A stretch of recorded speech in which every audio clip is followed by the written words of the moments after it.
Hello, creative and crafty people. I hope y'all are doing well today. Wow, y'all. So many of you seem to really enjoy last week's video, and because of the overwhelming response of that video with the copper wire and sodalite pendant, I'm going to do a two-part series. Today, I will be showing you how I created this gorgeous copper and sodalite beaded bracelet to go with your pendant. There are some differences between the pendant and bracelet, hence the new video. The bracelet I'm making is 6 to 6.5 inches in length, so if you want to make yours longer, you'll need to add 1 link for every inch you need to add. At the end of this video, I show you some earrings using the same process. I'll be using copper wire to make my bracelet, and I'll be using 8mm Sodalite beads, but you can choose whatever types of wire and beads you like. There are so many options out there. In fact, it can be downright overwhelming at all the choices. So as we get ready to create this bracelet, remember this is your creation and you get to create it in the way you like. If you'd like to learn how I created this gorgeous bracelet, then stick around and let's get creating.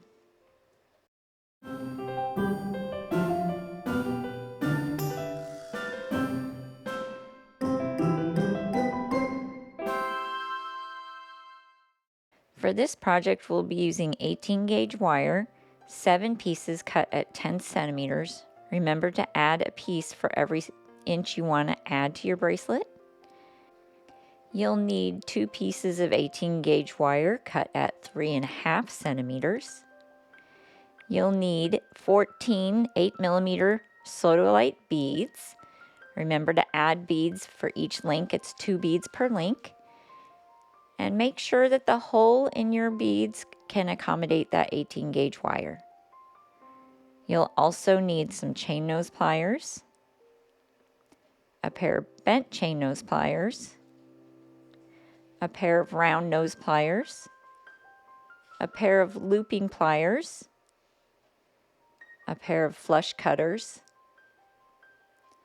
a ruler, a marker to mark your wire with, a cup burr, and this has a tiny little cup at the tip that will get the burr off the ends of your wires. You can just use a file if you don't have one of those, a chasing hammer, and a bench block. If you didn't catch or you missed something in this materials list, you can either go back and rewatch this part of the video, or you can check out the materials list in the description down below. Now let's get started on this project. To start our bracelet, we're going to need to grab the 7 pieces of 18 gauge wire, and we're going to grab one of those pieces. We're also going to grab our ruler and the marker. And here you can see that I've cut this wire at 10 centimeters in length. And we're going to put 2 marks on this wire. So our first mark is going to be at the 4 centimeter point on this wire. So here I'm going to mark 4 at the 4 centimeters. And it's probably a good idea for you to have a marker that actually marks on your wire, unlike mine. And then we're also going to mark at the 7 centimeter point. Like that. And there you can see we've got our 2 marks on the wire. And now we're going to grab our chasing hammer and bench block. And we're going to hammer between those 2 marks we just made. So we want to make sure we try to stay as close to in between those marks as possible. If you go outside a little bit, that's okay. Just try to stay in between as much as possible. And here you can see we've got a nice flattened surface which just picks up the shine really well. And that's what you want. Next, we're going to grab the round nose pliers and grab at that 4 centimeter mark. And then make a bend around the barrel of your round nose pliers and push that wire right up parallel with the top part of your wire. So it's going to create a nice rounded bend here at the end. With my chain nose pliers, I'm going to come in about 6 millimeters from the end and just give a nice little pinch, just like that. It's going to form a little loop at the end of this. And now, with the chain nose pliers, we're going to grab that loop that we just created. And then we're going to grab that longer piece of the wire, or the flattened piece of wire. We're going to bend that at about a 45-degree angle from that rounded wire that's underneath. And there you can see how I've done that. And now we're going to grab one of those Sodalite beads, and pop that on the wire, on the rounded wire, or the shorter end. And we're just going to see where this bead comes up to the flattened part of the wire. We're going to begin our curve around that bead. So we need to see where we need to make our curve. So we're going to pull that back off, and once you get an idea of where you need to start your bend or your curve, you place your chain nose pliers in that spot, and then you start bending that flattened wire. This flattened wire is a little bit hardened, obviously, because we were hammering it. So it takes a little bit more effort to bend that wire, but it definitely can be done. And you're just going to take your time and make a nice smooth bend here. And once you get a pretty decent bend, you're going to place your Sodalite bead back on the rounded wire. And then just see how much you need to adjust. So here you can see I've got that bead right up against the side there, but I want the top of this wire to come down just a little bit more, because see how I've got a space with that bead on the wire behind it. I don't want to see any wire if at all possible. So we're going to pull that bead back off, and we're going to round this wire a little bit more at the top.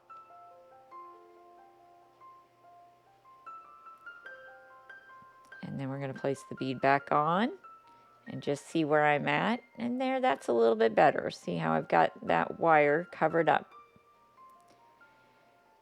So now we're going to place our second bead on, and we're going to start bending this other part of the wire up over the right side of this bead. We want to make sure that bead is pushed all the way down before we start our bend. So this is where we're going to start the bend. I kind of mark it with my thumb there.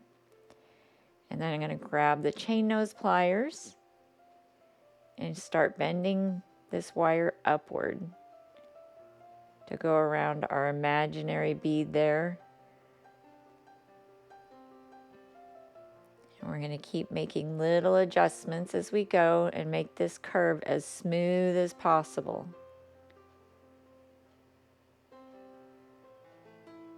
And this does take a little bit of time. You want to be patient and slow. You don't want to mar up your wire if at all possible. And now we're going to place our bead back on the rounded wire behind and just see how everything fits together so far. And here you can see I still have that little bit of space there, so I'm going to go ahead and tighten that up a little bit and pull this bead back off. And again, with my chain nose pliers, I'm going to give this a nice little bend. I had to take the other bead off as well, just to make sure I get a good bend at the top part of the first bead and the bottom part of the second bead.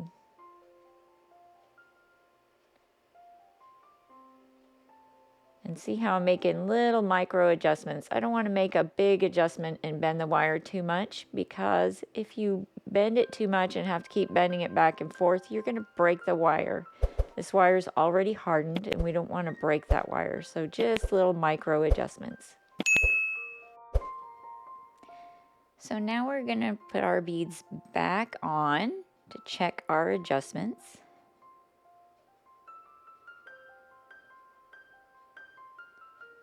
And there you can see that we are pretty good.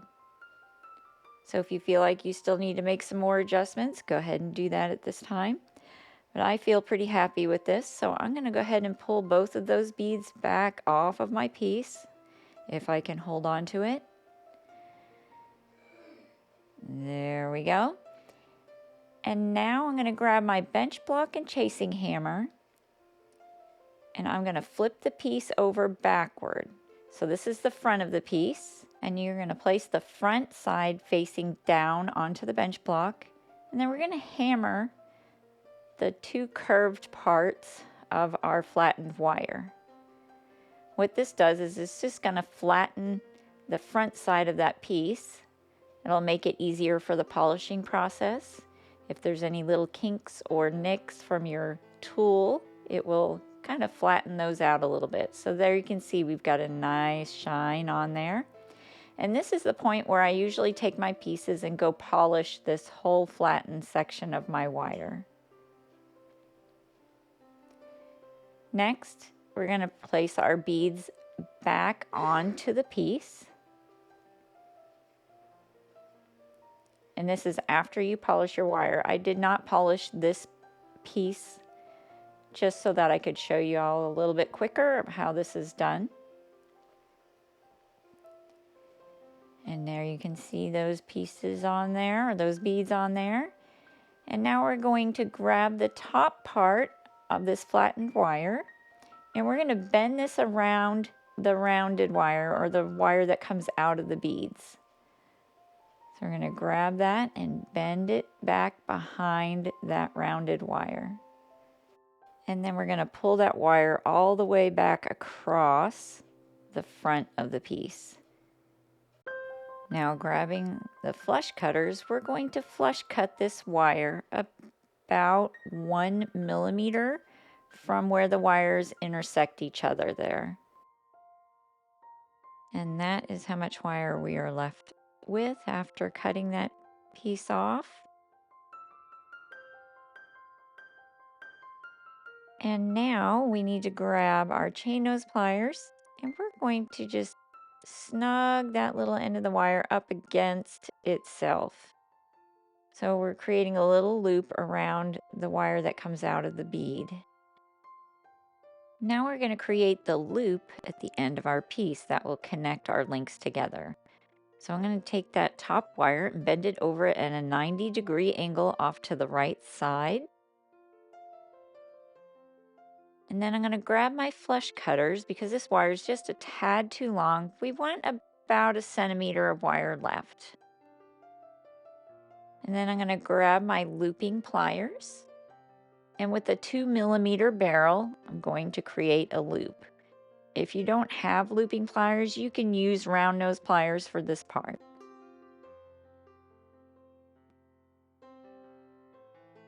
And here I'm going to create my loop.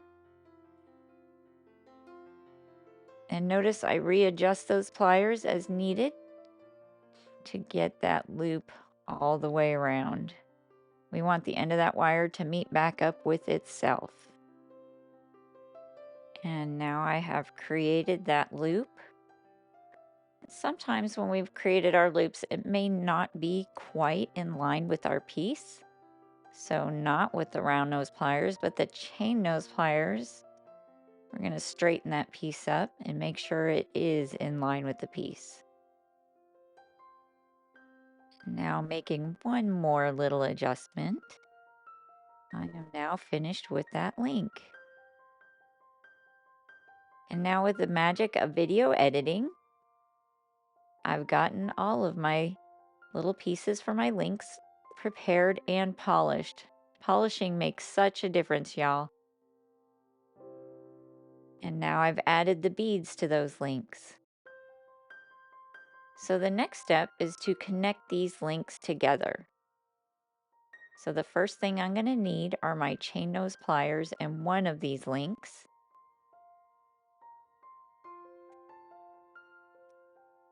And we're going to open the loop on the end of this link. You never want to just pull that loop out away from itself. You want to twist it to the side like this. Otherwise, you're going to misshape your loop. We're going to grab our second link and we're going to link that right on with the opposite end of the link.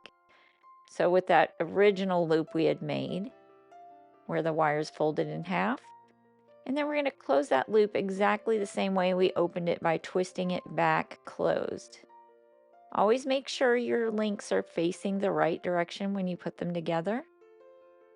Again, twist that loop open, grab the folded wired side of the link, and then pop that onto our little loop, and then twist that loop back closed. And then we're just going to continue to do that with all the links until all of them are together, like this piece is here. And there you can see they're all attached. Now I'm going to show you how to make our clasp. So we're going to grab one of those 3.5mm wires. There's two of them. And we're going to start with our jump ring side. Now placing that 18 gauge wire between the 4 and 5mm barrels, we're going to wrap this wire around the 5mm barrel. Here you can see I'm wrapping that around, and we're going to continue to wrap it past the tail end all the way around until we overlap those two ends pretty good. And there we've made our jump ring. So grabbing the flush cutters, we're going to flush cut both ends. So I'm going to flush cut this first end just by taking barely a little piece off just to give it a nice flush cut. And now the flush side is this side. We're going to flip the flush cutters over and flush cut the opposite side of the jump ring. And then that's going to leave us with the tiniest bit of wire that we're going to discard. And there you can see that jump ring. I'm going to grab my chain nose pliers and the bent chain nose pliers, and we're going to twist this jump ring open. Now we're going to grab our bracelet and we're going to put that jump ring on one of the ends of our bracelet. It doesn't really matter which end you put it on, that is totally up to you. And then we're going to twist the jump ring back closed. I usually go past the beginning part of it, back and forth a couple of times. This just work hardens that jump ring until those pieces align just perfectly with each other. I'm going to make sure I've got them lined up here. So again, I'm going to go ahead and just make sure I get it perfectly together. We don't want any little pieces just jutting out from the other. That way we don't catch sweaters or anything like that on that jump ring. So there you can see it's lined up perfectly. Now we're going to grab our remaining 3.5cm wire, place it between the 2 and 3mm barrels of your looping pliers, and wrap around the 2mm barrel until that wire meets all the way back up to itself. Then we're going to pull this off of the looping pliers, which seems to prove difficult for me there. And then we're going to grab right between the 4 and 5mm barrel. We want the loop to be over the top of the 4mm barrel, and the end of our wire we're going to wrap around the 5mm barrel. So here we're going to wrap it all the way around until those wires intersect back over itself. We're going to form a figure 8 with our wire. And now we're going to pull that back off. And now we're going to grab our flush cutters and we're going to flush cut the end of this wire. We want to flush cut it right where those two wires intersect each other. And there you can see where I'm doing that. And I'm left with just a tiny little piece. So now I'm going to grab my chain nose pliers and my bent chain nose pliers. And we are going to make a little bend at the end of this wire. So with my chain nose pliers, I'm going to grab up a little bit at the end of that loop. And with my bent chain nose pliers, I'm going to grab the tail end and make a bend. And there you can see I've got a little bend at the end of that hook. And that just makes it easier to grab your jump ring. So now I'm going to put my clasp on the bench block and give it a couple little whacks with the chasing hammer. Not anything major, just enough to harden that clasp up. And with my flush cutters, I'm going to take off a little bit of the end of this wire. It was just a little too long. So there you can see I've got just barely a little bend there, and that's what I wanted.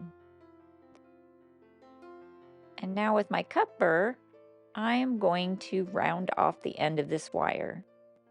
So I'm going to place that little cup on the end of the wire, and that just deburrs your wire. It just softens the end of the wire so there's no sharp edges. You don't want to feel any scratches on your wrist from that sharp edge of that wire.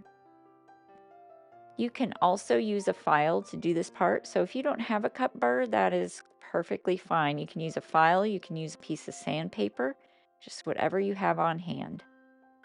And that completes our clasp. So now we're going to open that loop on the end of our clasp by twisting it out to the side.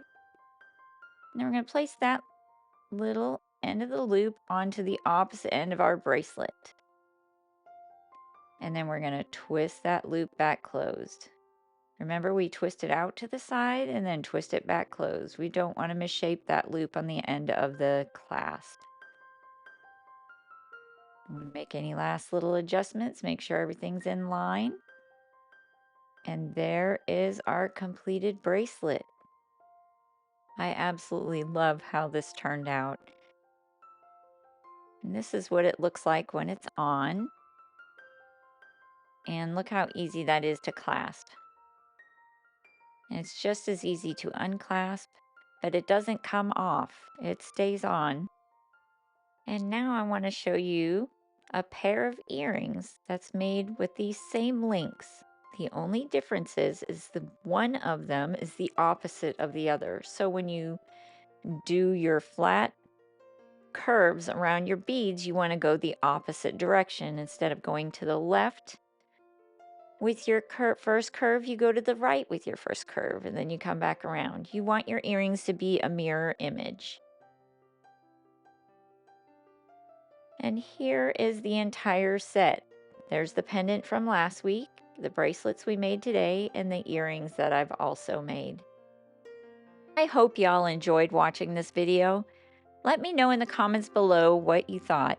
Would you do something different? Maybe add to this design? Would you use a different wire?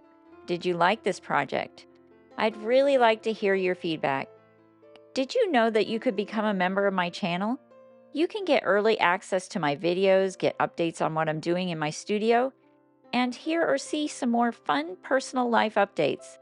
So if you'd like to get to know me on a more personal level, come join for a small monthly fee. Now for the free stuff. Don't forget to give me a thumbs up. This just lets YouTube know that you enjoyed my content, and in turn, YouTube will push these videos out to even more creative people like yourself. If you haven't already and you'd like to see more of my tutorials, then click that subscribe button. It's free. And by subscribing to my channel, you can be notified when a new tutorial is up for you to view. Thank you guys for your continued support. I sure do appreciate each and every one of you. Thanks for watching, and I'll see y'all next Thursday.